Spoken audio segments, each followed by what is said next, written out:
So the first thing I want you to think about is when you hear Patriot Act is that we changed the law and bureaucratic mindset to allow for the sharing of information. It's vital, and others will describe what that means. Secondly, there are such things as roving wiretaps.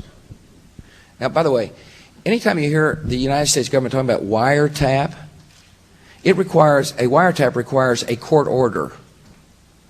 Nothing has changed, by the way. When we're talking about chasing down terrorists, we're talking about getting a court order before we do so. It's important for our fellow citizens to understand, when you think Patriot Act, constitutional guarantees are in place when it comes to doing what is necessary to protect our homeland, because we value the Constitution.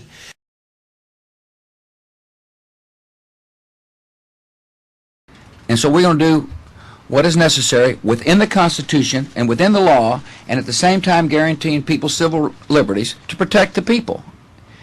And that's how I look at this debate. Now there's all kinds of people taking a step back and saying, well, this is this, this is that. And I recognize throughout history there have been a debate about legislative power and executive power. Part of the questions asked here today kind of reflect that debate. And I'm going to leave that to the lawyers. I believe I've been hired by the people to do my job, and that's to protect the people, and that's what I'm going to do. Mindful of my authorities within the Constitution, mindful of our need to make sure that we stay within the law, and mindful of the need to protect the civil liberties of the people. President, this is a direct follow-up to that. The FISA law was implemented in 1978 in part because of revelations that the National Security Agency was spying domestically. What is wrong with that law that you feel you have to circumvent it and, as you've just admitted, expand presidential powers? Yeah, may I, if I might, you said that I have to circumvent it.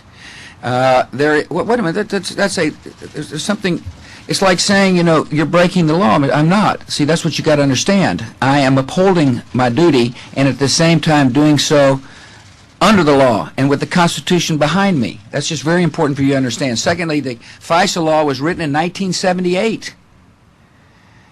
We're having a discussion in 2006. It's a different world. And FISA is still an important tool.